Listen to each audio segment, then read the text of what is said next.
A warm welcome to everyone to our 10th Knowledge and Innovation Exchange KIX EAP Europe Asia Pacific webinar.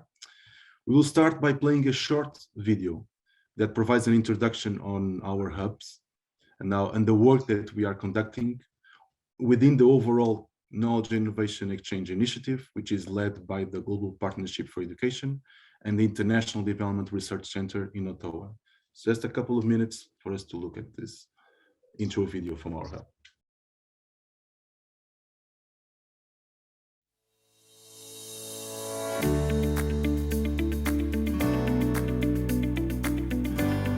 In GPE partner countries of the Europe-Asia-Pacific region, limited resources have been invested so far on mobilizing and using knowledge, data and studies produced at the national and global level, identifying and learning from promising innovations and sharing experiences on similar reforms in other countries.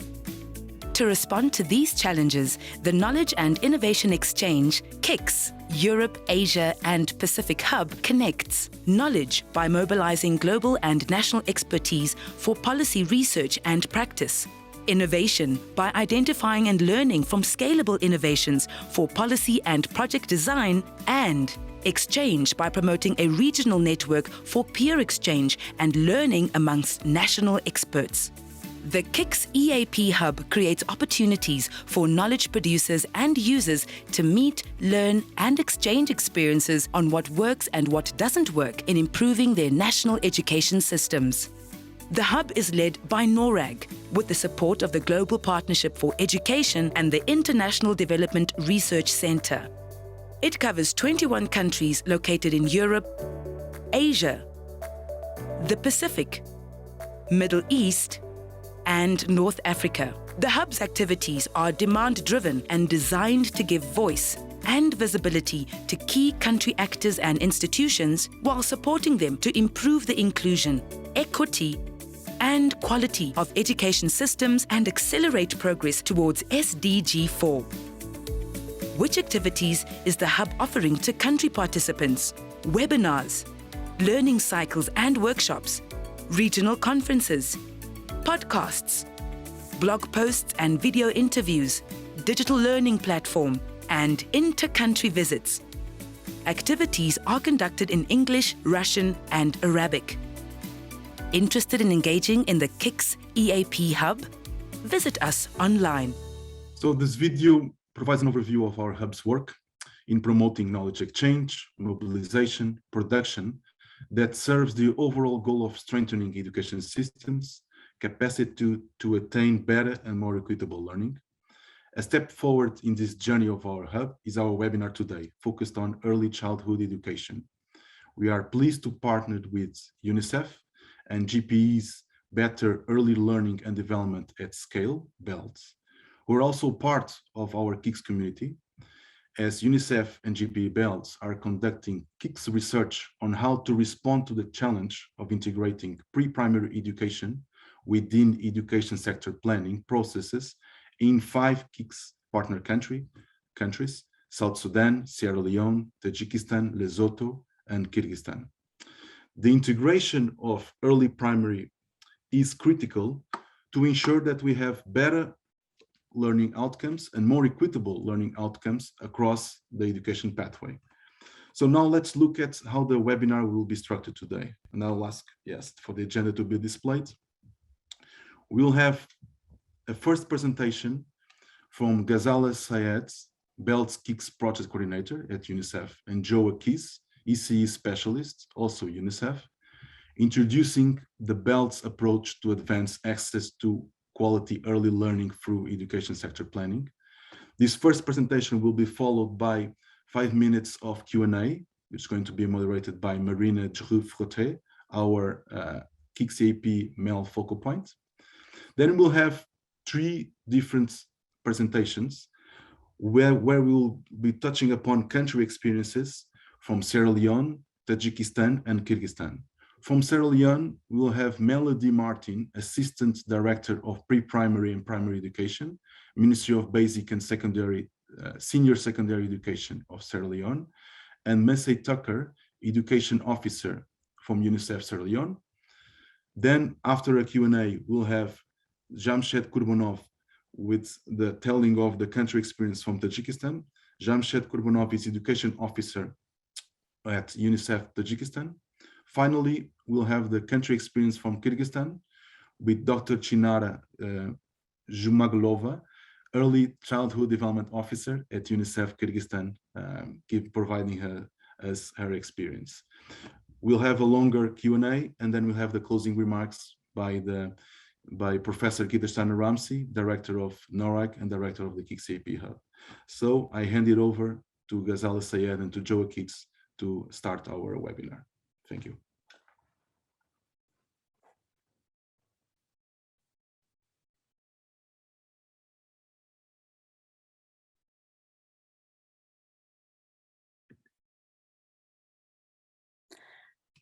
Welcome everyone, and thank you for, sorry, I'm gonna turn on my video. So welcome everyone, and thank you for taking the time to learn about our project, the BELDS approach, and the ECE Accelerator Toolkit. My colleague Joa and I will introduce the toolkit. And then our three country colleagues from Tajikistan, Kyrgyzstan, and Sierra Leone will talk about the BELDS approach and the toolkit in their context. So first, I would like to talk about the better early learning and development at scale, the BELDS approach. This approach supports strengthening early childhood education through education sector planning and implementation processes. This helps embedding the ECE in the general education landscape and supports inclusion of ECE in government policies and plans to ensure that ECE programs are sustainable. It helps build capacity of national education systems to effectively plan and implement ECE, and it supports knowledge and peer exchange and learning. And if you, so today's presentation will focus on the ECE Accelerator Toolkit, which is built on the BELDS approach. And my colleague Joa will describe it later in this presentation. But I just want to highlight this diagram that you see here on this slide. It showcases different stages of the ECE sector planning and implementation process. And the ECE Accelerator Toolkit corresponds to each of these stages. So the countries, no matter where they are in their journey in the ESP planning and implementation process, can easily use the toolkit.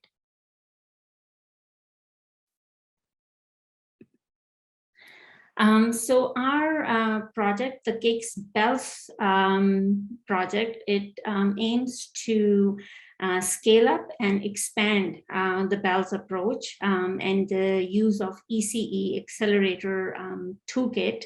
It aims to strengthen the ECE Accelerator Toolkit by documenting the experiences of the 5 KIX countries.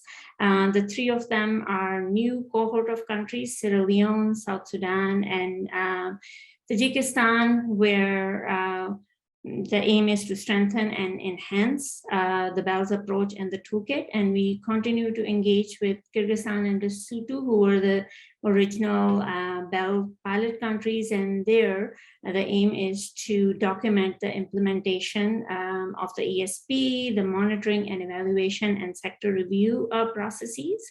The project also aimed to amplify knowledge exchange across the 5 project countries that I've just mentioned, and also other countries to foster community of practice. And I'll talk a little bit about community of practice later. And also want to generate global goods, produce and disseminate knowledge that is generated by the use of the toolkit and the BELDS approach, and which is specifically focused on scaling up of the ECE Accelerator Toolkit and the approach.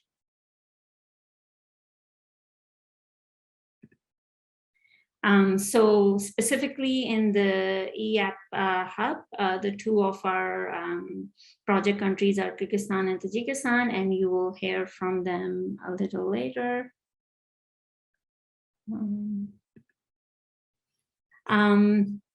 And as I was talking about knowledge exchange, so one of the key features of our project is community of practice. And for now, it's made up of our 5 KIX countries. It provides the countries a platform where they exchange knowledge and learn from one another. The community of practice also aims to build capacity of the community of practice members from 5 countries on the ECE Accelerator Toolkit, supports the countries in their use of ECE Accelerator Toolkit in their context, and then share that knowledge with one another and learn from each other's experiences. So the community of practice in each country is a diverse body, and it's made up of UNICEF colleagues, ministry officials, and other implementers and stakeholders of ECE. So the idea is to have different stakeholders that are involved in ECE in a country to exchange and share knowledge and take those learnings back to their workplaces, and then use those to implement ECE programs at their levels.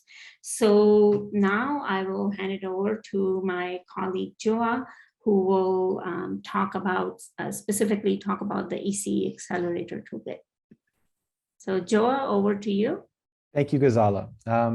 So yes, I'll be providing a brief overview of the ECE Accelerator Toolkit, providing some understanding of kind of its purpose, who it's intended for, some of its features. And as Ghazala said, I think that through this webinar, the country level presentations will provide a deeper understanding of how the Accelerator Toolkit can be appropriately contextualized and support initiatives in mainstreaming ECE into sector plans at a country level.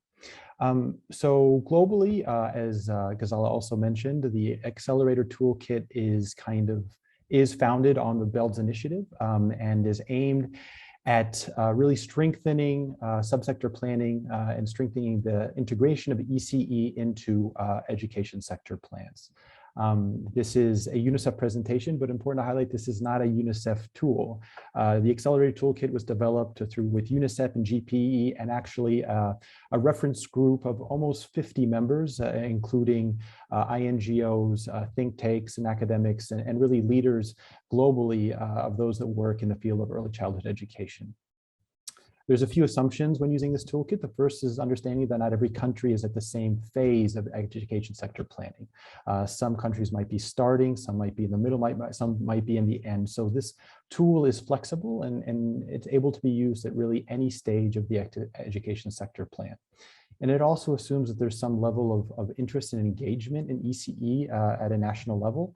But I would also say that should you be in a context where you feel like that interest is lacking, then I would say the toolkit is even more important for you, as the first section really speaks to how to better advocate and build political will and interest towards early childhood education at a national level. Next slide, Ghazala. So in terms of the objectives, as I already stated, the idea here is this tool really helps countries integrate ECE into subsector plans. It's also a capacity development tool. It can really develop the capacity of different stakeholders in terms of data analysis, strategic planning, and costing. And it's important to note that while the toolkit is really developed for the education sector planning process, it isn't limited to that. And anytime there is a ECE subsector diagnostic or planning happening at a country level, this tool can be appropriately contextualized and used for that purpose. In terms of target audience, it's quite large. This is meant for any ECE actors that are working with governments and supporting the integration of ECE into subsector plans or sector plans from a planning, policy, and financial management perspective. So this isn't very limited, it's very large, and you don't have to be a specialist in the ECE field to use it, and I'll speak to that later in the presentation. Next slide, Ghazala. So what makes this toolkit unique? First of all, it's not prescriptive. You are not forced down one way of using this tool. We understand that every context is different. Every country is a different phase in their journey through the ESP process. And this toolkit provides the tools and resources to adapt that appropriately. The toolkit isn't made of just initial conceptual guidance documents, but rather founded on the most important work done in the subsector of ECE to date, including the Built to Last framework included in the BELDS initiative, as well as leading guidance documents on education sector planning and analysis. There are no terms or conditions to use the ECE Accelerator Toolkit. This is available to everyone. You don't have to be a member of a government or UN agency or an international organization. And there are no costs in using the toolkit. And there's no need for a facilitator. However, I will note for countries and stakeholder supporting countries in mainstreaming ECE into sector plans, the HQ team at UNICEF does provide tailored support to countries in using the toolkit to that end. And I'll speak more to that later. Thank you, Gazella. Next slide. So some of the toolkit features. The first is that it's interactive and customizable. There are a variety of tools within the toolkit, all of which come in various formats, including PDF, Word, Excel, and all these can be altered and changed to meet your country specific needs. And there is a questionnaire at the start of the toolkit that you can fill out. And based off those responses, the toolkit will generate a series of guidance and tools that could be most appropriate for your context. It's responsive to stakeholders. As I said, this toolkit is for all levels of knowledge in ECE and subsector planning. So some people might go from top to bottom through every section of the toolkit, reading the guidance and the considerations that need to be taken into consideration for every step, and others might go straight to the tool and just adapt that to their country context. Another feature is that it has country level examples. If you want to bring that up, Gazala, thank you. It has a variety of case studies that can be used to help kind of better understand how countries have already used the toolkit to strengthen the mainstreaming of ECE into sector plans and provides a more tangible understanding of how the toolkit can achieve that end. Had cross-cutting themes and considerations. So within every section of the toolkit, it speaks to inclusion, gender equity, crisis and humanitarian settings, and advocacy. And those specific considerations for those cross-cutting themes are discussed within every section of the toolkit. And lastly, there are additional resources. For every section, there are technical documents, there are case studies, blogs, etc. All these documents that can help provide a deeper understanding of the content that is discussed within each section of the toolkit. Next slide. So the toolkit journey is kind of built around the key milestones or steps that are most commonly seen within the ESP process. That includes the education sector analysis, establishing a vision for the ECE subsector, developing and appraising subsector plans, monitoring and evaluation. And these tools support an iterative process. We understand that this isn't a linear process where you just continue down a straight line. Oftentimes, you'll be using the same tool for multiple steps. Oftentimes, you'll be coming back to a tool or another step to strengthen certain aspects as part of this process. Next slide. And here's just a brief overview of the different sections of the toolkit. So section 1 is all about strengthening political will and generating interest for ECE, as I had mentioned earlier. Section 2 is really about conducting ECE data, policy mapping, and analysis, and is linked to the education, the ESA step of the education sector planning process. Section 3 is about developing a vision and a strategy for ECE, associated actions and targets and indicators, and engaging in the costing of that plan. Section 4 of the toolkit is about developing and appraising the education sector plan, and the last section is about monitoring of the sector plan. I will note that this is a living tool, and there are a few steps within the ESP process, including the implementation phase and the evaluation phase that we haven't yet developed. We're currently working on those, and we welcome any country that is currently within the implementation or evaluation stages of their SPs to share some of the documents that and tools that they've used within their specific country context, so we can use that to develop those tools and resources and create those sections for the toolkit. Next slide. And so I encourage anybody that uses the ECE Accelerator Toolkit to create an account. In doing so, you can really adapt the toolkit to your needs. You can save specific guidance documents that you like and make them easily accessible. You can download tools and work on those tools and save the work that you've done on tools directly to your directly onto your account on the toolkit. So no need to save these documents on your desktop or to the cloud. And again, there's the Contact Us page. If you have any questions about how to use the toolkit, about any content within the toolkit, or like I said, if you are working at a national level with countries and are interested in getting more detailed and tailored support in using the ECE Accelerator Toolkit within your country context to help mainstream ECE into sector planning, the HQ team at UNICEF provides that service. And with that, I think that is the end of our presentation. Happy to open it up to any questions, comments, and reflections for this presentation, both for the content on the ECE Accelerator Toolkit and the COP and the KIX project provided by Ghazala. Thank you. Thank you, Joe. No, thanks for the great presentation. I've seen a lot of interest in learning more about the tool in the chat. We have several questions. I'm not sure you're going to be able to cover all of them in this Q&A break that we have now, but I suggest that we focus now on the questions about the tool that you just presented, and I'm saving the other questions to our longer discussion afterwards. So first of all, there is a question that I think is not clear for the person who is, which is whether the tool is publicly available. So you said it is, there is no cost associated to it, but Sanjit Mishra from India first asked whether this is publicly available right now. Yes, this is publicly available. There we can share the link, and it's just a website, and anybody can access at no cost. Absolutely. Perfect. And then also on the toolkits, we have Nacha Pirashvili from Georgia asking whether does this toolkit cover early intervention activities too, or does it only focus on early childhood education? It's a very good question. At this point, the website does only focus on subsector planning for preschool.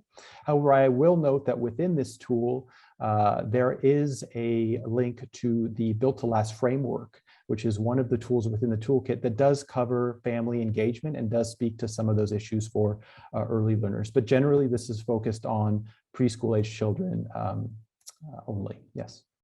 Okay. And maybe a last question on the tool that we received as well.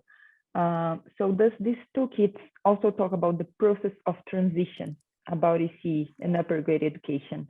And that question comes with the interest of education systems where ECE and school education are handled by different ministries. Sure. So, yeah. Yes, very good question. And again, I think, yes, this toolkit is very comprehensive, and it was such a quick overview that some of that might be missed. But again, within the tools of this toolkit, there are specific references when you're in that process of developing a vision and key strategic considerations to have.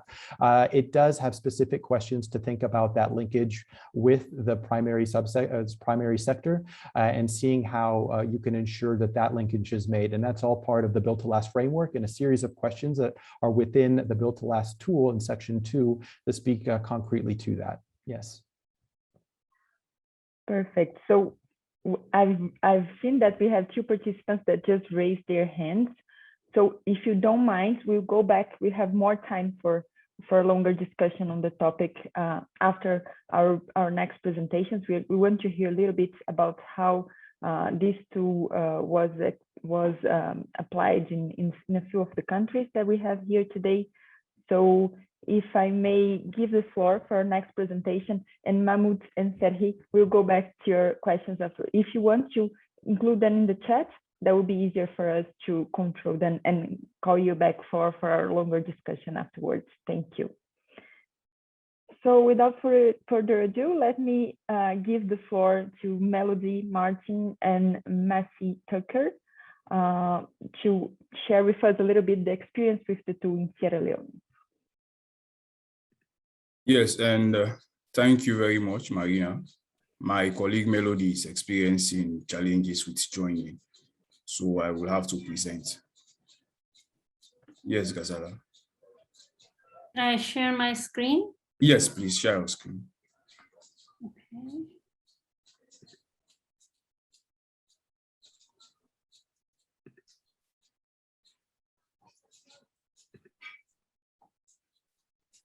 Yes, next slide, please.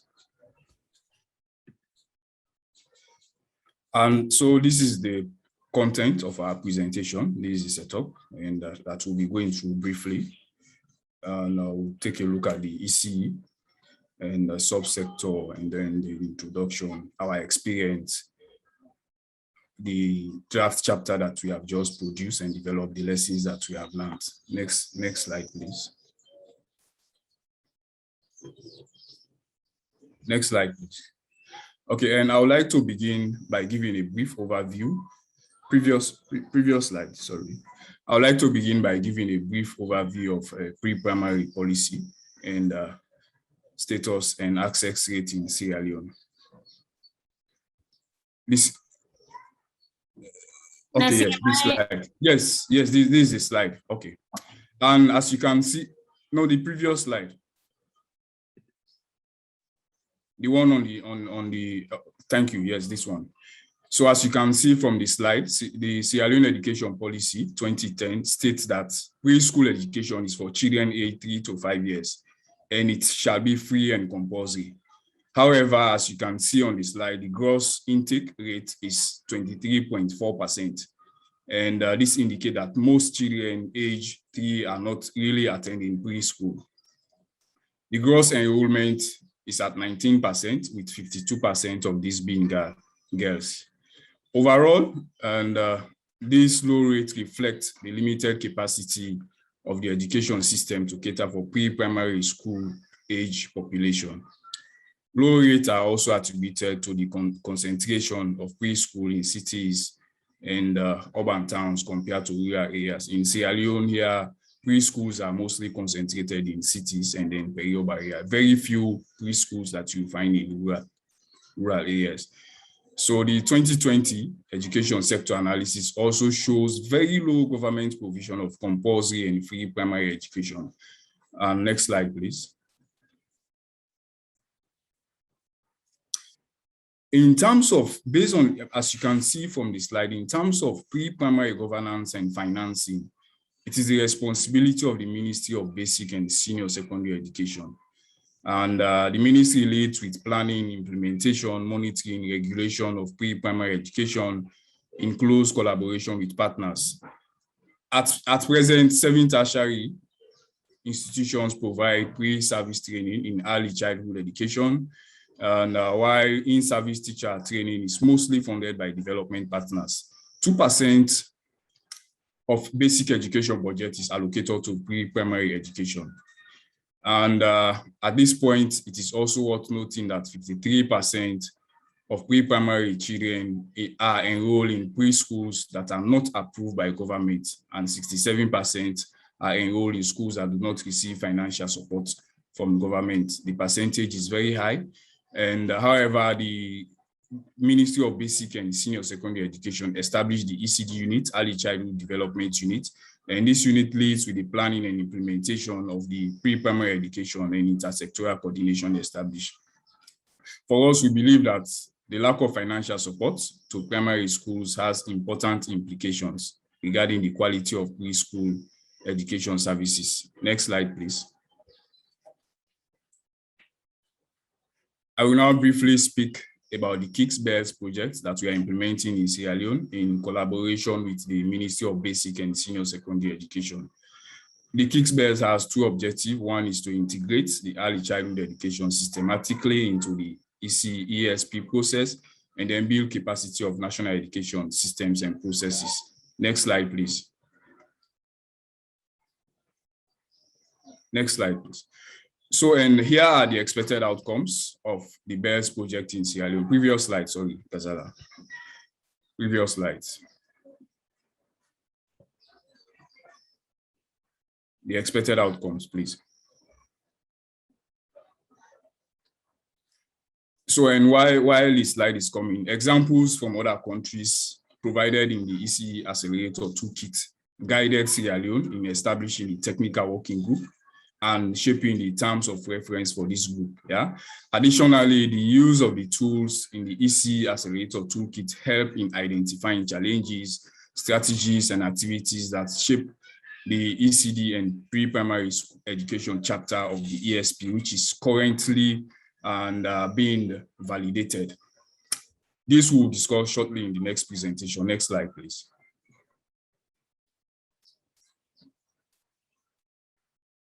So if you can see from the slide, we held series of workshops and several methodologies were used.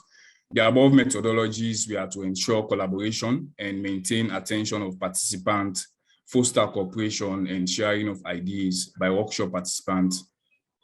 A variety of methods were used, including those on the slides. And during the workshop and based on the methodologies, you realize that the tool is a very collaborative tool and allows for different voices to be included in the ESP development process. Next slide, please.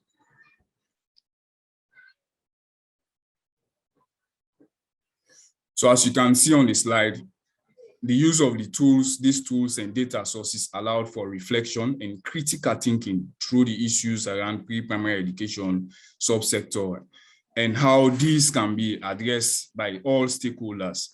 The data and various sources were discussed in detail by all stakeholders. We were able to get data and from various sources, and we extensively discussed the data.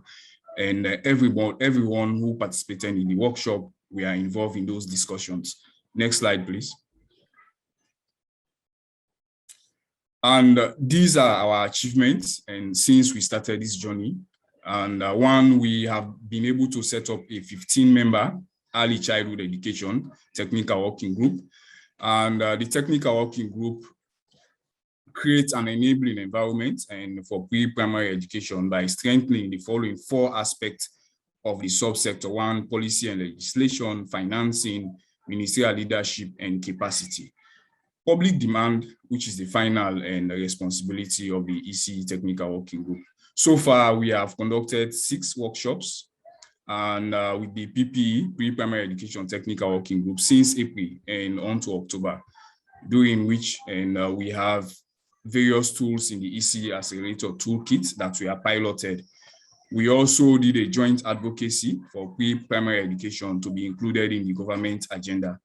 Next slide, please.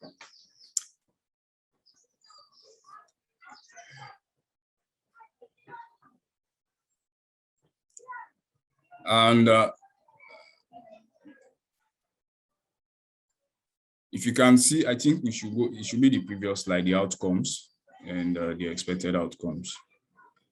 So a key outcome of the BELDS project is to work with the technical working group that resulted in developing the ESP draft, and that is subsectorial than thematic as with the previous education sector plan. Previous education sector plans in Sierra Leone we are thematic, but this one we advocated for it to be subsectorial.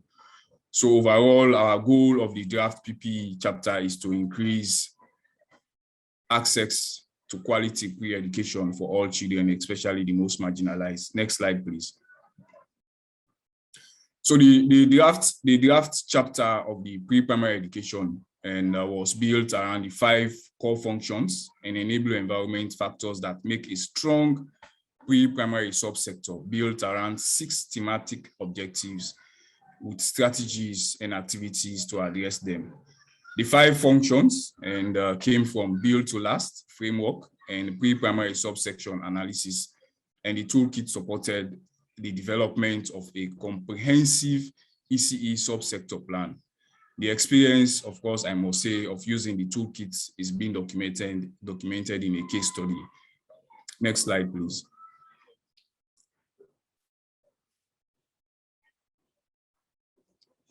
So, we now have a draft chapter, as I said earlier, and it is being reviewed and validated. And the key objective of that draft chapter is to ensure an enable environment, promote universal access, increase number of schools, promote workforce development, and finally also ensure school safety.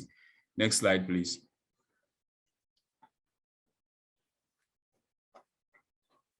So what lessons have we learned so far in this journey? And throughout our journey, we were able to use the analysis and the tools in the ECE Accelerator Toolkit. And this helped in identifying challenges in the PPE subsector in Sierra Leone, as well as prioritize them for inclusion in the chapter of the education sector plan. The tools also help and guided the pre-primary education technical working group to develop strategies and activities to address these challenges in the education sector plan, moving from a wish list to a chapter that is focused and relevant. Initially, when we started, we just had a wish list with a whole lot of wishes on them, but now I can confidently say we have a draft chapter, and that draft chapter will be validated in the coming weeks. And the next lesson we learn again is that establishing a smaller writing team from the larger pre-primary education technical working group made developing the ECD and then the PP3 workshops where the subsector was analyzed very easy and very simple. From the first 3 workshops, we were able to do the analysis because we had few members, like 6, from the broader technical working group. And finally, the use of other data sources such as the ECE and the education sector analysis and the education sector and school census, in addition to reflections from using the toolkit in the ECE Accelerator toolkit, enrich the process and raise awareness among the technical working group on the key issues in the sector. So one key reflection from using the ECE Accelerator Toolkit is the realization by the team that the tools in the ECE Accelerator Toolkit and engagement are an iterative process, that allows for reflection and refining as the ECE technical working group members work towards identifying key areas that require attention in the next education sector plan.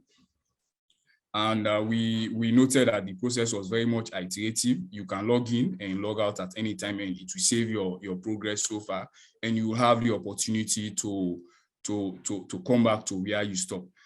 And then steps completed, we are revisited, of course, and refined. And finally, we use advocacy and the overall setting of the broad vision of the PPE in Sierra Leone, as well as key considerations to put in front Bona in planning and implementing ECE program. We use the ECE Accelerator Toolkit on advocacy in achieving that. I thank you very much. Over to you.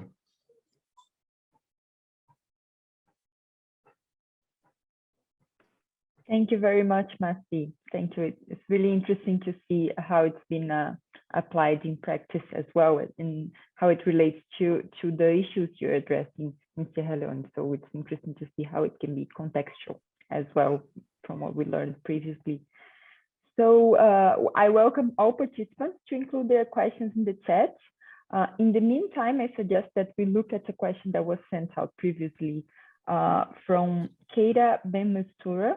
Sorry if I'm not pronouncing your name correctly, which says, recent studies have proven that educating a child at an early stage increases his IQ and educational attainment. What is the role of policies and governments to support this and provide opportunities for early education in all parts of the world, especially poor countries? So I don't know, Masi, if you want to address this through your experience, Yes, so, and I will address that question based on our experience from the Sierra Leone perspective. If you can see from the slide, government allocation to ECE is just 2% of the total education budget, which is 21% of the country's GDP. And so what we have done, we have been advocating for an increase in the budget to at least 10%, which is the global minimum. And to some extent, we have been successful with that, because that has been also included in the draft ECE chapter. In terms of policy, what we have done, we have supported the Ministry of Basic and Senior Secondary Education to develop and then finalize the integrated early childhood development policy. And that policy was approved by the cabinet of Sierra Leone and then subsequently approved by Parliament.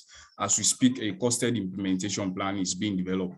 What the policy hopes to bring about is to have a harmonized approach to ECE in terms of an increase in access, ensuring safety, and also have cross-sectoral thematic areas in the policy so that the government and civil societies and other development partners can be part of it. So it's about, again, accountability. We ensure that we included the government and the Minister of Basic and Senior Secondary Education personally approve the technical working group, list of technical working group members. That shows ministerial commitment, and we were also able to get him to participate in the first workshop, and he committed that as a government, they will try and discuss to see how they can increase the allocation from 2% to a substantial amount that can cater for development of ECE in Sierra Leone. I hope that answered the question. Yes, definitely. That's really interesting to see how this has been taken up at the policy level in your country. So if we may just address a last question before our next presentation. This just came in from Suzanne Zidema from the US, which asks about the considerations for children with disabilities. So she's asking whether at any stage in this BELDS approach with the tool, if there is consideration given to promoting fully inclusive early childhood education for children with disabilities and other marginalized groups. And in other words, are the systems planning for inclusion right from the start? So if you want to address that from your context, Matthew. Well, yes, I can say the tool, and it's an inclusive tool, and it's catered for all sectors, all end groups, and including children living with disabilities. When you go through this tool, it has several scenarios, it has several sectors wherein you can go through, and then where it is applicable to your context, you can select. But it is very much inclusive, and it makes provision for and ensuring that children living with disabilities are included in planning, and, for instance, ensuring safety while they are in the school environment, and also ensuring that they are protected, and also ensuring that they are adequately cared for. Perfect. That's really fantastic to hear, Matthew. So maybe it's time for us to move to our next presentation. And we can continue this discussion afterwards. So the idea is that we have a short break, but then we'll have more time, and I welcome participants that have broader questions as well. If they want to include them in the chat, we'll come back to them afterwards. Okay, so, thank you, Marina. Thank you, Masi. So then let me give the floor to Jamshen Kurbanov that will share with us a little bit the country experience of Tajikistan. Thank you very much, Marina. And first of all, thank you. I would like to maybe start thanking the KIX Hub team for providing this great opportunity. And for me, this is very special because I am also sitting in the National Steering Committee for KIX Hub in Tajikistan, and I am glad to see that this platform and this engagement is very dynamic. And today I am very honored to share our experience in Tajikistan and the work we are implementing in ECE. And in regard to the ECE Accelerator Toolkit, I think this is the right time and the right place for all of us, the community working in ECE in education, to give serious consideration to try and to explore the space in your countries, in your work with the ministries and with the partners to use this tool to solve the issues of ECE subsector. My presentation is going to be very short because unlike other pilot countries in the region, Tajikistan just started exploring the toolkit in the current BELDS activities, and for us, the journey started back, I think, back in 2019 when there was an early stage of the development of the toolkit, and that time we had only one tool called the Rapid Diagnostic Tool, and which was piloted. The first pilot started in Kyrgyzstan, and I was fortunate to be in this workshop and to bring this knowledge back to Tajikistan when the country, when the Ministry of Education and Science and Development partners, they were fully engaged in preparation for the development of the education sector plan for the next 10 years.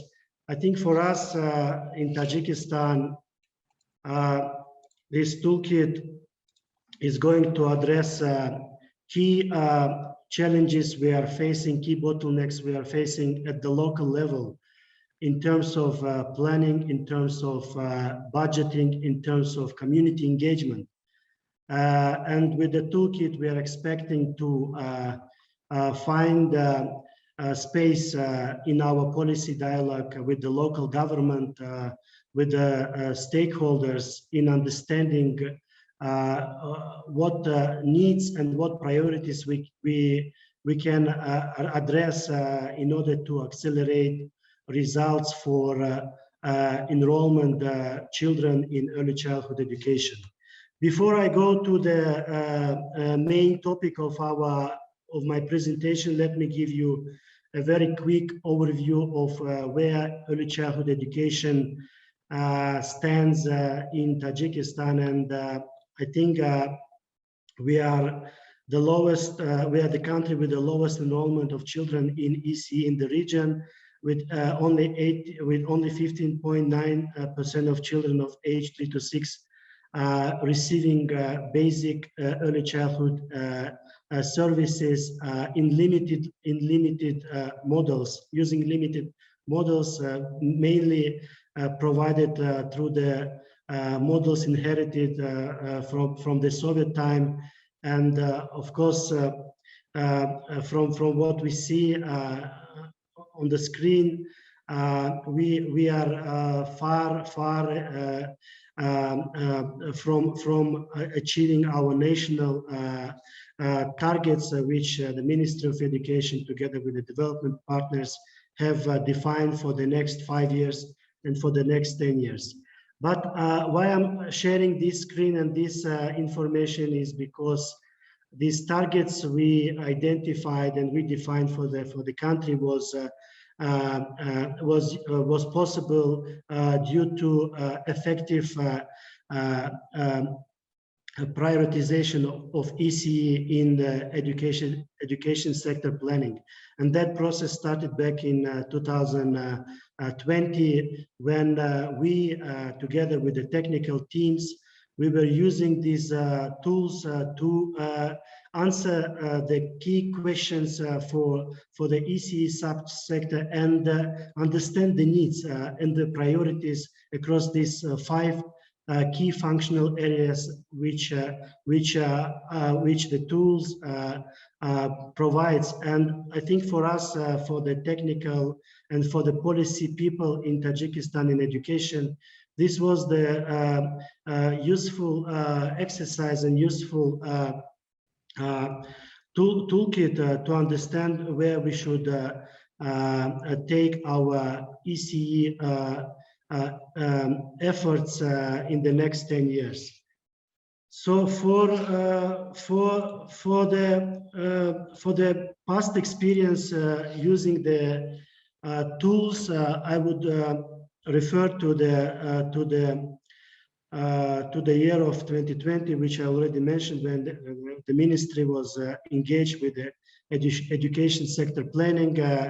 We also used the tool broadly in the joint sector review and also education sector analysis. I think for all of us, the tool allowed to define the priorities and needs across the 5 areas which we articulated in the current 3-year midterm action plan, which also includes the very comprehensive, very detailed ECE national plan, which we are trying to implement with the support of BELDS and our national teams.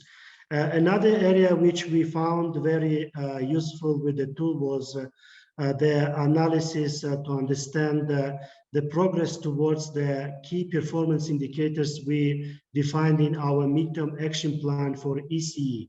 And these tools were very supportive to and especially with the questions, with a series of questions which accompanied each tool. This was very helpful to understand what type of indicators we should consider in order to understand whether we are on the right track towards achieving our key national targets.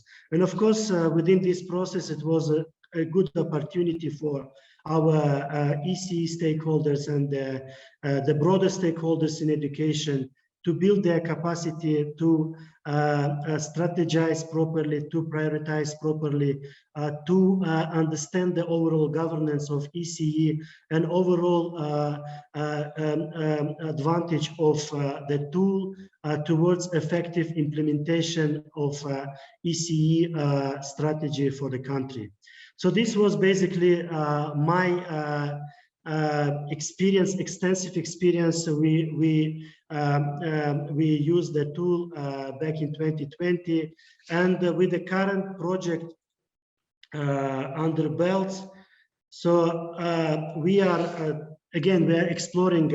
We just had recently our first orientation session for the national BELDS team, where we presented the key features of the tool, the intention of the tool to address the issues we put under our BELDS project.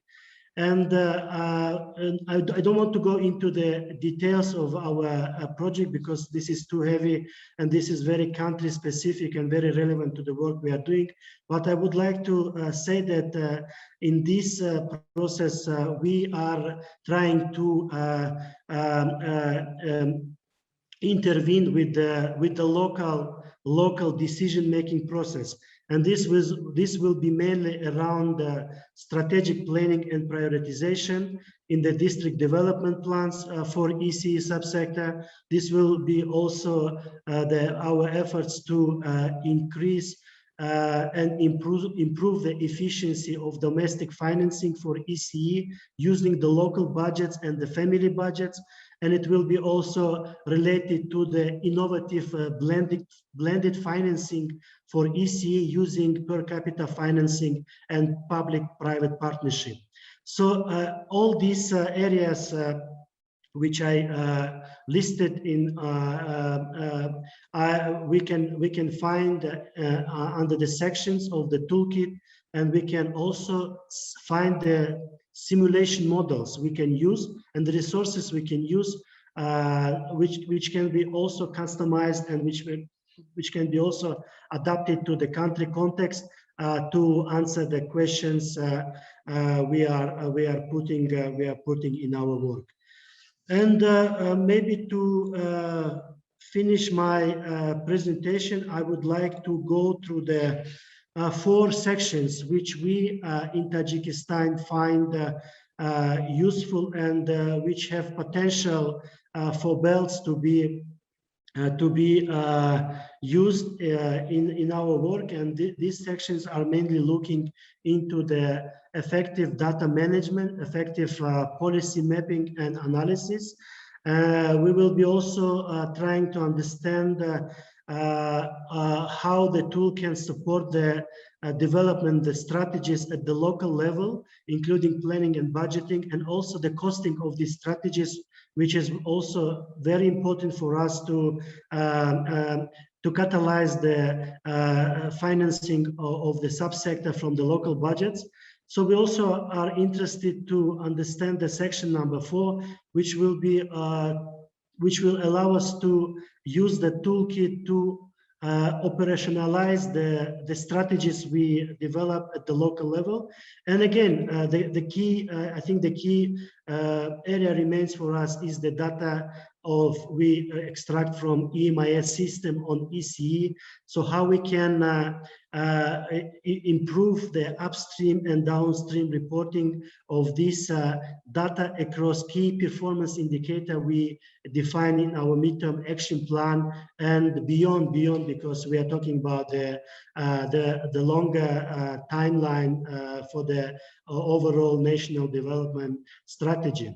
So I think by summarizing the presentation, I would like to say that this tool gives us a very great opportunity to stay focused around these 5 functional areas, which comes with a very comprehensive measurement indicators for the country to use to understand whether they are defining their strategies in the right direction.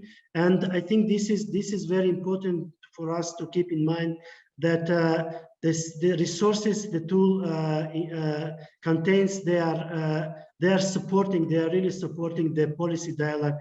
They are informing the decision-making processes, and they are bringing the evidence which are based on the needs of the subsector. So again, thank you very much for this opportunity, and I will stop here, and I'm very happy to get your questions and answer further with all my best understanding. Thank you. Bye. Thank you, Jamshed. It's been a pleasure to have you as our National Steering Committee member in Tajikistan, sharing a bit the experience of the country as well. And all experiences have been very rich, and our participants are very interested to learn more about some aspects as well. So let me start by asking you a question that came from Mary Jo from Benin, who asks, which supports do alternative early childhood education centers are receiving from the ministry? If you can expand a little bit on that. Thank you very much for this question. For the time being, I think from 2010, it was mainly development partners introducing this alternative, low-cost, affordable, accessible early childhood education model, which are mostly annexed to schools and which provide half-day ECE basic services for children in isolated, remote, mountainous areas. And after a couple of years, it was supported, and the law on ECE recognized the importance of this model, alternative model. And what the ministry was doing, they were supporting us with a regulatory framework for the alternative model to become legal, and for the local budgets to allocate financial support to maintain the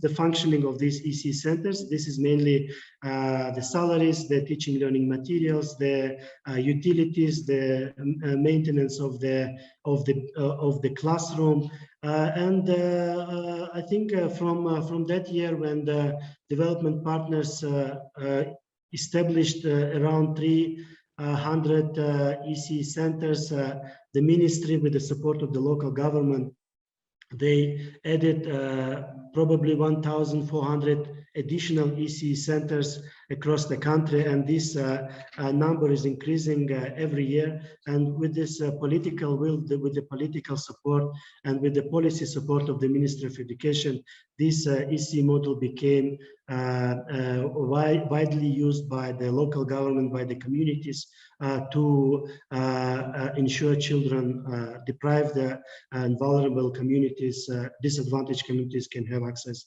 to basic ECE services. Thank you. Thank you, Jean-Chet. It's very interesting to see how this is being scaled up in the country as well. So let me just, I think we have time to address one more question before we move to our last presentation. And this question came from Natia Pirashvili, who is our National KIX coordinator in Georgia. And she's sharing a little bit the experience of Georgia. And she wants you to expand a little bit about the monitoring process. So she says that in Georgia, the Interagency Coordination Council of Preschool Education, established by the parliament, is ensuring the supervision and monitoring of the implementation of the law on early and preschool education and care and the new national standards. So she's asking Jean-Chet if you could share how are you ensuring the monitoring in your country? How is the process going?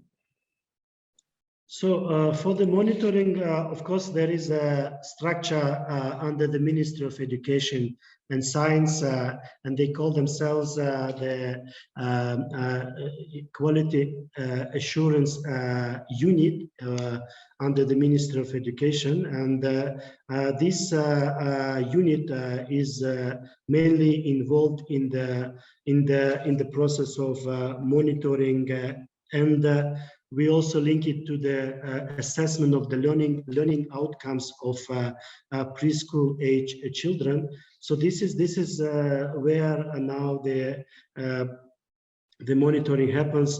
For the overall monitoring at the local level, we have regional education units and district education units, and in every education unit at the regional level there is a dedicated dedicated preschool focal point who has their work plan to conduct the regular monitoring to the different models of ECE provision, including state, including private, including alternative ECE centers which exist in that specific area.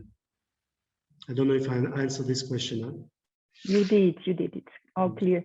Thank you very much, Jean-Chet. I've seen that we have one participant that just raised their hand. So if you don't mind including your question in the chat, we'll go back to the questions afterwards.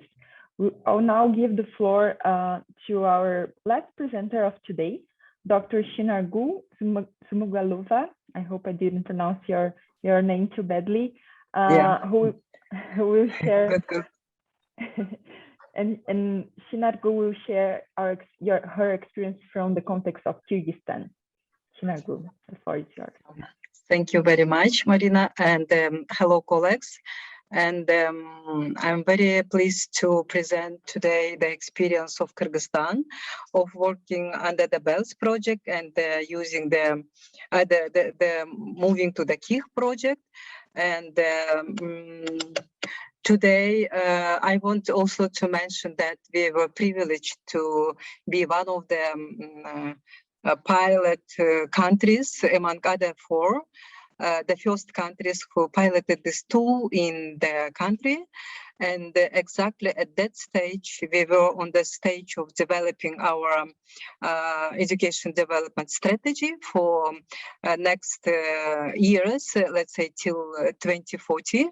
And these tools were very helpful for us to provide kind of diagnostic workshop with our main stakeholders and partners, and then to prioritize the main areas which is important for the strengthening our ECD and ECE subsector, and to actually to strengthen the system of ECD and ECE for deliver integrated and inclusive gender-sensitive ECD services and ECE services, including that alternative models to support the most vulnerable children Now we are, currently we are implementing this kind of approach, and we put in our next action plan within that education development strategy.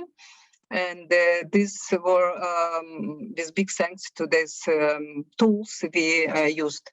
And today I want to share with you, actually it's our second presentation of our experience. And I also want to say that we were one of the countries who volunteered to test these tools.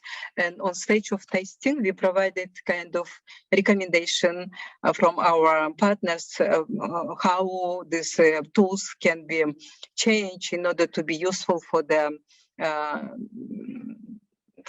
improving or strengthening ECE subsector at the country level. So can you show the next slide, please?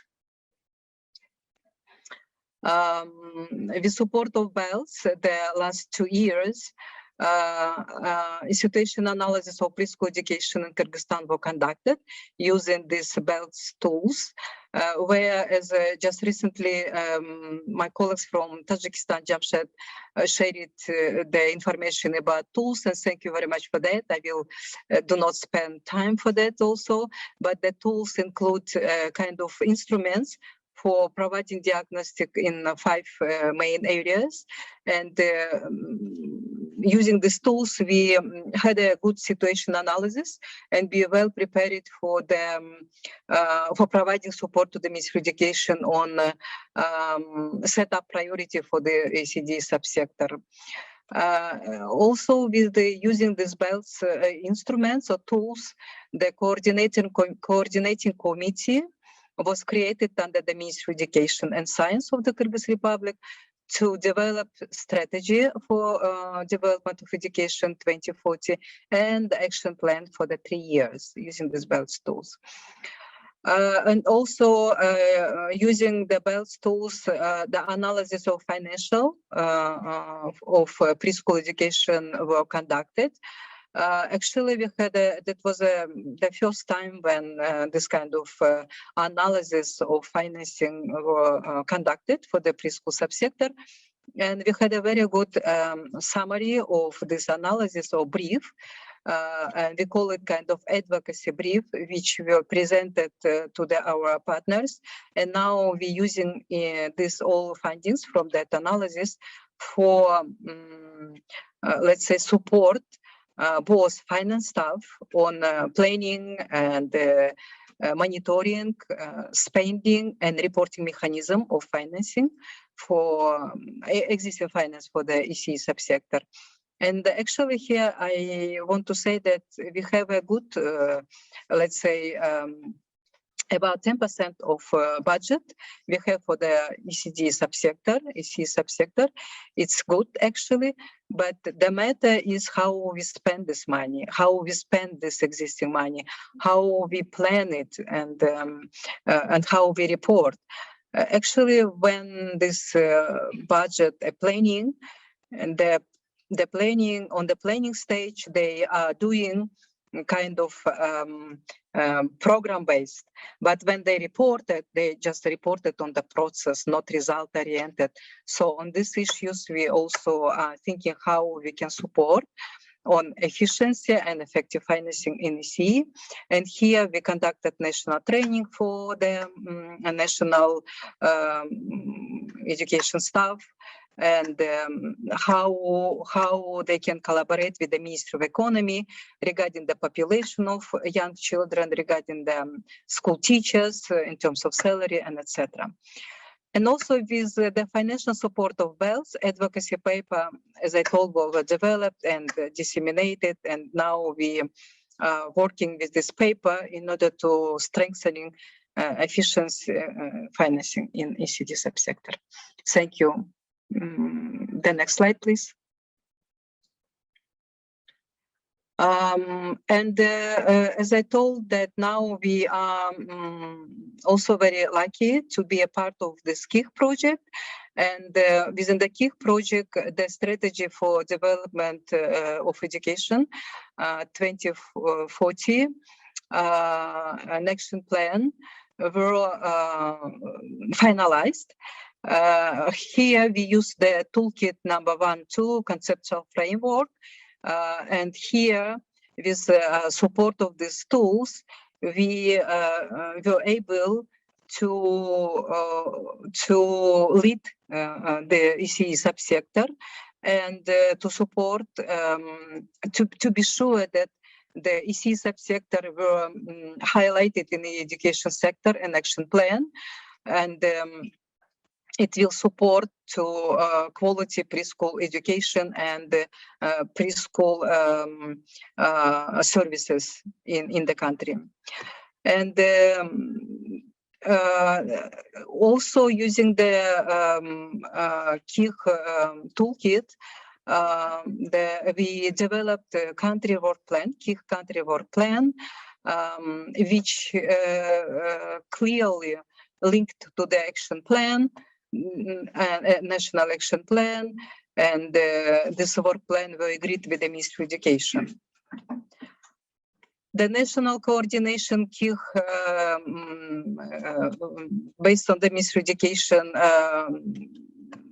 coordinator, were hired, and this coordinator is a consultant based at the Ministry of Education, and provide full day assistance to the Ministry of Education on strengthening preschool subsector, and work very closely with the preschool unit at the Ministry of Education, and support them on implementation action plan. And the KIX consultant based at the Ministry of Education, and the salary paid by the KIX project, and also with advocacy work and leverage kind of advocacy work at the Ministry of Education. Now we open the unit for the ECE subsector. Just for your information, before we had only one person at the Ministry of Education within the preschool, primary, secondary education department. But now we have a separate unit for the preschool education, where we have 4 staff now, and the national consultant are sitting there for providing technical support to the Ministry of Education. And steering committee, which were established within the BELDS project, continued their work. And we also updated the term of reference for the steering committee using the BELDS and KIX toolkit, strategic ideas for establishing the ECE technical working group. And this term of reference and number and the list of members of this technical group were agreed with the Ministry of Education, and the order were approved by the Ministry of Education. And we call this kind of meetings for any discussion or any activities we are conducting within the KIX project in the country. Thank you. Next slide, please.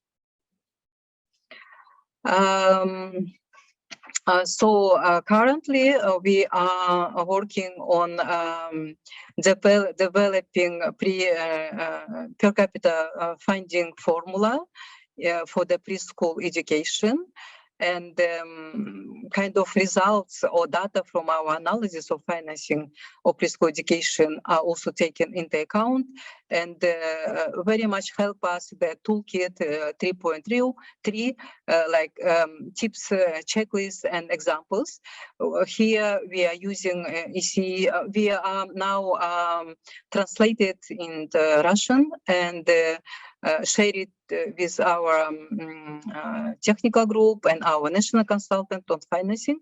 This ECE simulation models, and with great support of KIX team, we are providing kind of time-to-time seminars or calls with our national partners, and going to use this model in order to have our proper per capita funding formula for the ECE subsector.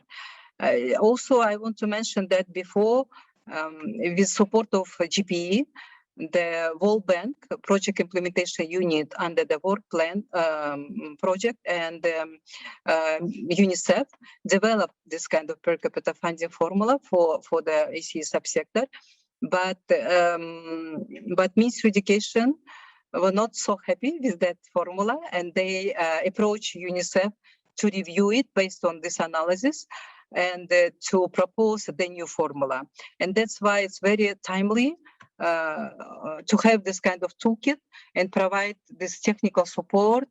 And using this opportunity, I want to say thank you very much for the KIX team to support us on this. And also with the KIX project, we are continuing to work on a public-private partnership mechanism in preschool education, which we started to discuss on within the BELDS project, and now we are going to continue and planning to finalize it. And here we are developing also a regulatory framework and PPP mechanism in preschool subsector, and we plan to pilot it, and then we are going to have a kind of approval standard package for PPP in preschool subsector for the country. And here we are planning to support Ministry of Economy on developing this PPP mechanism. And within this, our education strategy for 2040, we agreed with World Bank on partnership. So we now, with the KIX project, will develop it. And then the World Bank, also with support of GP, will scale up it at the country level. So then we also using the KIX tools, we providing support to the Ministry of Education on strengthening EMIS for early childhood education. And also here I want to say that so far we don't have clear indicators within the EMIS as the Ministry of Education. That's why the Toolkit 2.1 also very helpful for us, which called ECE data mapping and evidence plan. And also the Toolkit 5.1, where the recommendation preparing for the annual review process, and we're also doing kind of planning to have an annual review where we want to call all our stakeholders and development partners and members of steering committee, and to review the action plan of the Ministry of Education and to monitor how this all activities which were prioritized are implementing, and what kind of support the Ministry of Education is need for the quality implement this plan. Thank you. And next slide, please.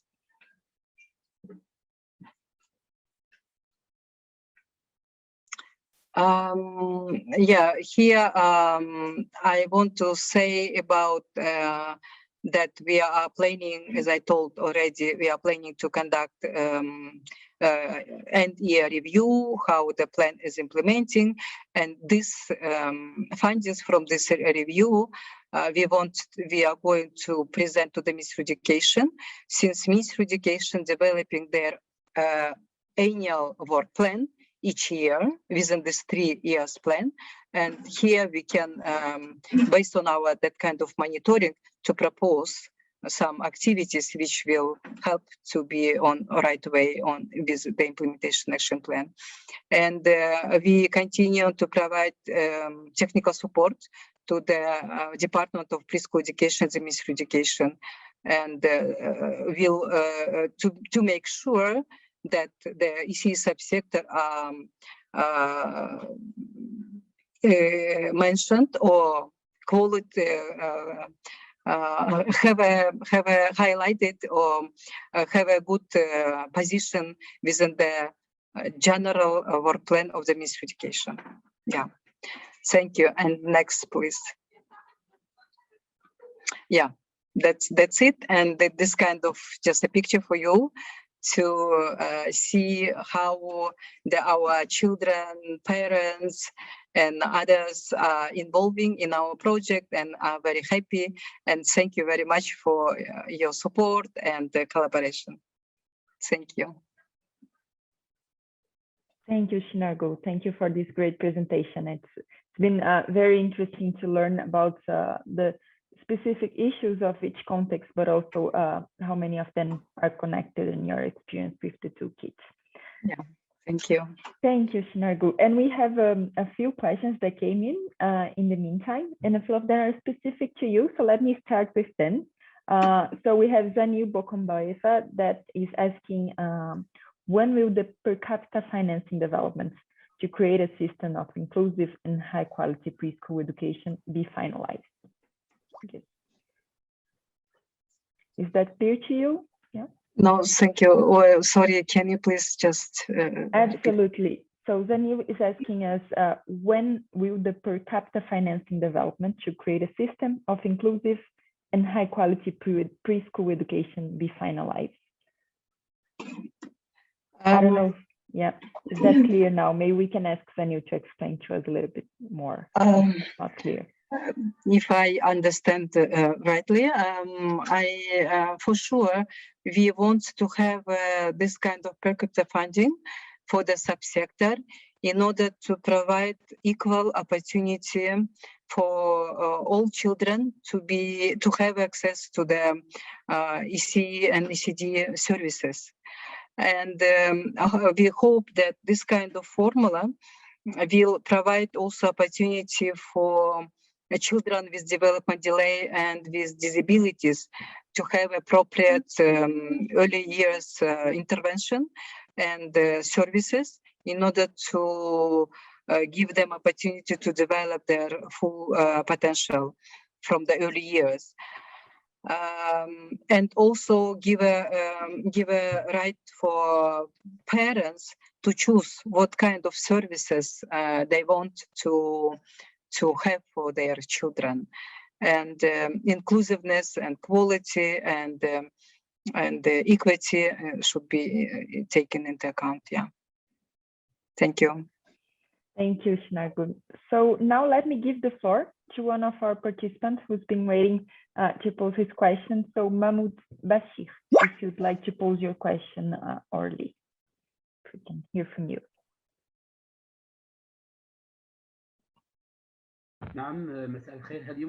Yes, can I speak in Arabic, please?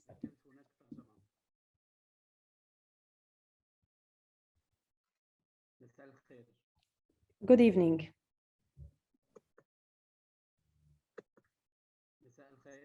Good evening. Yes, you can ask the question in Arabic, but you will have to repeat the... Absolutely. Yeah. Please go ahead. باللغة العربية ممتاز. شكرا.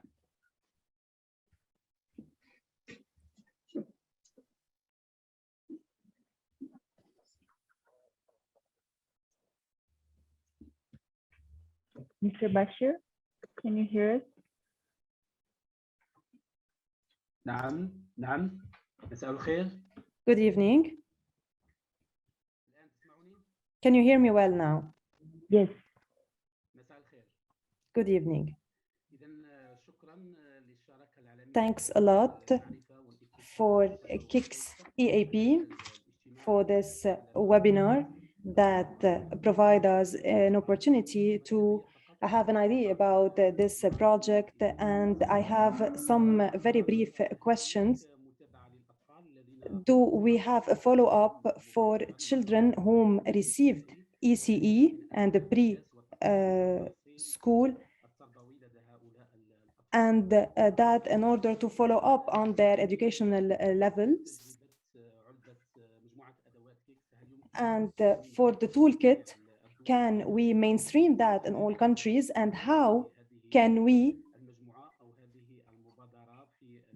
make sure that this initiative is implemented in countries, and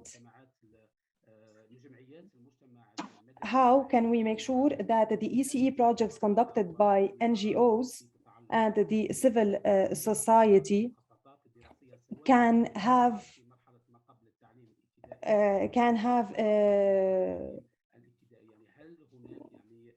can be. So we know that a lot of children are following ECE education based on NGO projects and based on projects that are not formal, let's say. So how can those benefit from this toolkit and be included in this project? And I do have as well a remark. It is not compulsory that the children follow ECE. And that's why how we can change the mentality of parents so they can be more keen on making their children part of this education, and how can we start making this education compulsory for children from 3 to 5 years old. And how can we make sure that children are receiving this education equally? Thank you.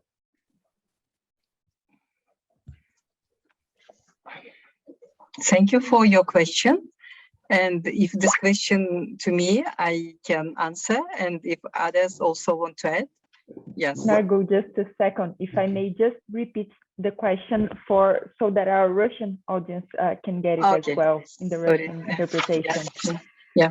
So we have listened to several questions from Bashir.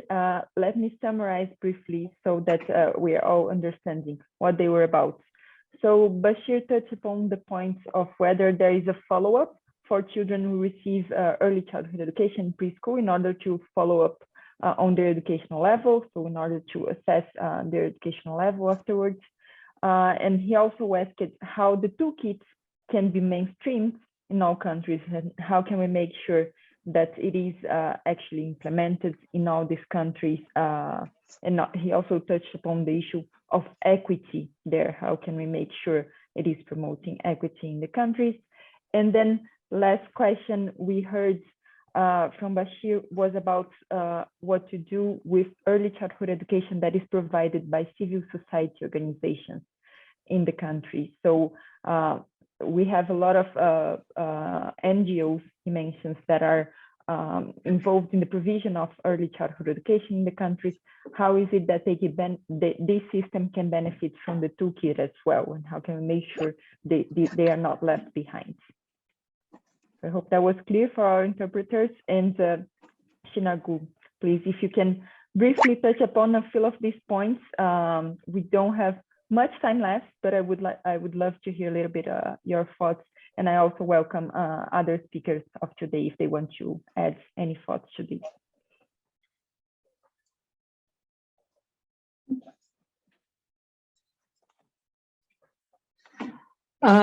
Thank you for your question. And just let me start, and then let's see if others also can add. So regarding the sustainability, as I heard, actually this toolkit aimed to support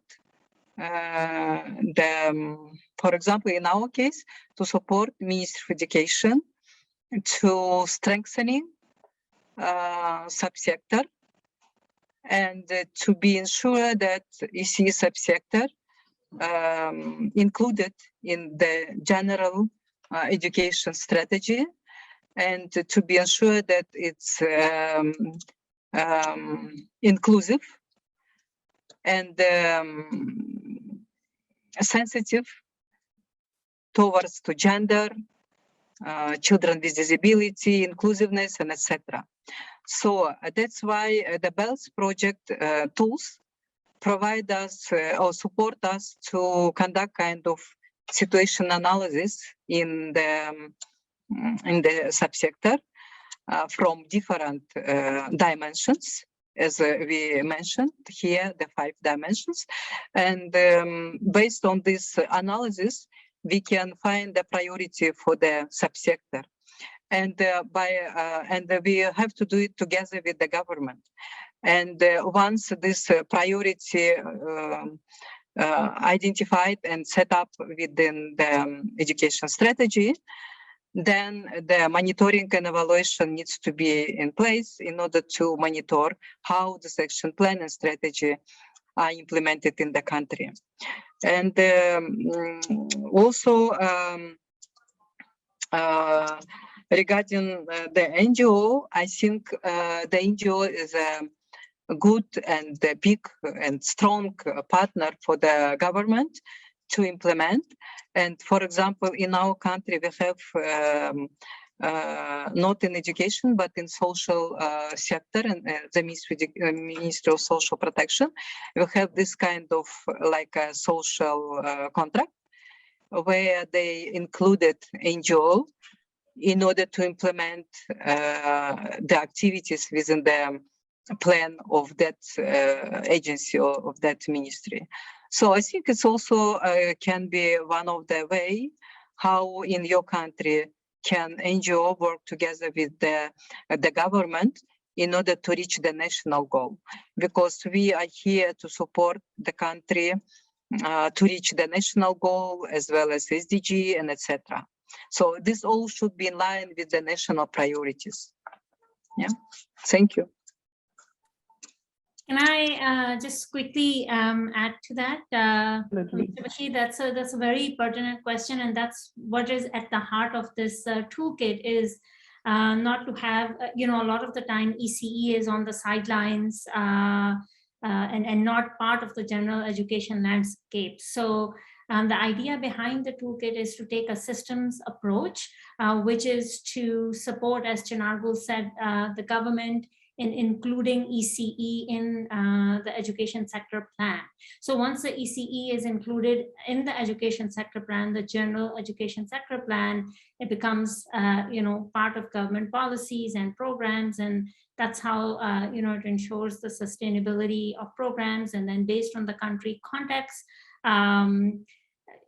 different, as you were talking about NGOs and other implementers, they can be part of the whole ESP. For example, you heard from Sierra Leone, they, using the toolkit, developed a whole ECE chapter, which will be included in Sierra Leone's ESP, the education sector plan. As far as convincing the government, so there is an assumption that some sort of political will on the government part is already there to use the toolkit, but we do have, right, in our first section, some tools that support, excuse me, that support advocacy for the inclusion of, excuse me, I'm sorry, for the inclusion of ECE in the education sector plans. Also, there are tools to support advocacy within parents and communities. So while there should be some political will there, we do have tools even to support that initial journey and, advocate to the government to include ECE as part of the education sector plans. Thank you. Thank you, Ghazal and Chinargul. So we're running a little bit over time, but if I could ask participants to stay a little bit longer with us, we are almost closing our session, but we want to make sure we address some important questions that came in the chat in these final minutes. So let me aggregate a few of these questions for us, and I'll ask the speakers, all the speakers of the session, if each one of you can touch upon one of them, that would be fantastic. So let me start with one that we received from Keita Bemistura, who asks, who talks a little bit about the World Bank's development reports and how it links the nature of employment with early childhood development programs as one of the effective ways that a government can equip children with the skills they need. So he's asking, what are the mechanisms that must be taken and worked to ensure this? And we also had a very interesting question on the issue of teachers in all of this. So this question came from Sandeep Mishra from India, who says, who highlights the challenge that a lot of countries, in low and middle income countries, are facing, which is the capacity and motivation of teachers. So she's asking whether the toolkit addresses this, and if you have any other reflections on how we can integrate that through the toolkit as well. And lastly, we have a question from Serhi Londa, who was with us raising his hand in the beginning, and he's asking how he can access the ECE Accelerator, and he's sharing the example of Ukraine, who says that they have a national information system, ICOM, and they would like to compare their capabilities. So if I can ask all the speakers, if you want to touch upon one or 2 points from these questions, that would be fantastic. Joa. Yes, thank you, Marina. Thank you for all these great questions and the interest in the ECE Accelerator Toolkit. It's been very interesting to listen to these different presentations and the various levels of engagement. With respect to Sandeep's question about teacher motivation, the toolkit does provide guidance on that. Tool 2.2 of the toolkit actually speaks to workforce development and also addresses quality standards. And within those two areas, I think that there's a lot of guidance and questions that can help perhaps pinpoint some of the issues that could be leading to this motivation or this lack of motivation within your country context, and perhaps issues of how to address those to strengthen systems so that teachers are systematically engaged and motivated, and that there is this monitoring system that allows to really ensure that learning is happening within the early learning system. So I do think that the toolkit can help support those issues with your respective country contexts. And I think there was a question about accessing the ECE Accelerator Toolkit. Yes, I think we've shared already the link to the ECE Accelerator Toolkit. Happy to put that back into the chat, but this is very accessible. It's simply an online resource that you can access via the website, and we're happy to post that since it was probably put in the beginning of the chat and there's been a lot of discussion. We'll be sure and reinsert that into the chat towards the end so everybody can access that. Yeah, that's all from my end. Thank you.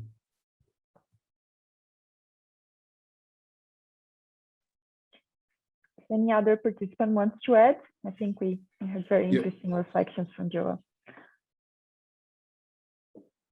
Yes, and maybe I may want to also speak briefly on the teacher motivation from my experience. So what we did, the tool on workforce development, which is 2.2, it's what we use, and there are several questions here and parameters which we actually use to ask ourselves, are these existing in Sierra Leone? And when we went through the process, we realized that we are far behind. And also we were able to use the tool to identify the challenges, bring up the strategies, and also devise the activities which we intend to carry out in order to ensure the teacher motivation, and as well as build our capacity through the workforce development pillar.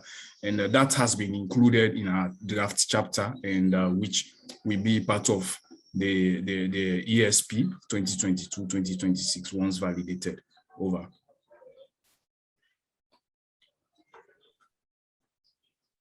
Perfect. If there are no other reactions, so let me thank all the participants for the great questions we received, and also our speakers for addressing them so clearly and so well. So let me give the floor now to Gita Starner-Hamsi, the KIX EAP Hub Director, who will give us some closing remarks. Thank you so much, Marina. I would like to start out with congratulations, Ghazala Syed. Amazing what you put together with colleagues from UNICEF offices, with experts.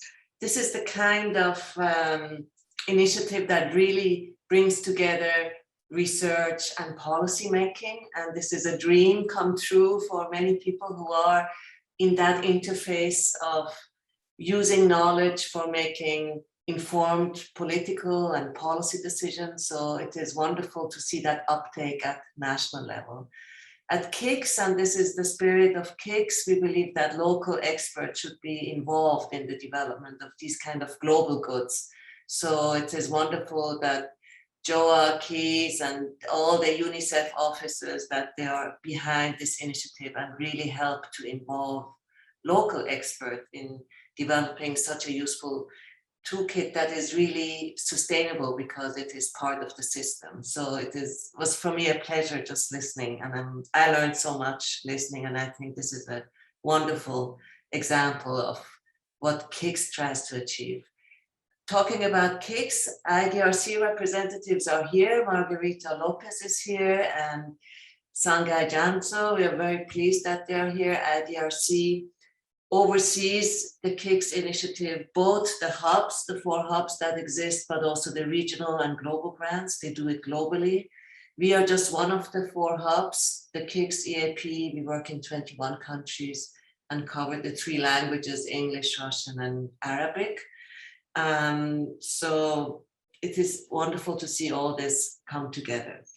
Let me just say 2 things. One is, if you're interested in the BELDS initiative, of course, you should contact Ghazala Sayed directly if there are follow-up questions with the toolkit that is publicly available. You can also contact your national KIX coordinator if you want to get involved for BELDS, but also for other global and regional grants of KIX, or in general, if you want to bring research and policy and planning closer together. We have national KIX coordinators in quite a few countries. If you don't have one yet, let us know, and we will be happy to help set up one together with the National KIX Steering Committee and the leg that exists in many, many countries. Finally, I would like to thank the KIX EAP team, especially Jose Luis Canellas, but also Paul and Marina and Boy, who always make these webinars very smoothly and very interactive. I forgot Annika, and I'm sure I forgot also others to mention. Anyways, many, many thanks for coming. I think, if I'm not mistaken, we have a little break now, and then we will continue in January with webinars. This was the 10th webinar of KIX EAP. We will have many more activities coming your way. If you have ideas, it's a demand-driven initiative. Let us know which topics you're interested in, or if you want to have ideas for more active participation of your country, let us know. We're happy to follow up with you. Thank you so much for coming, and have a wonderful day.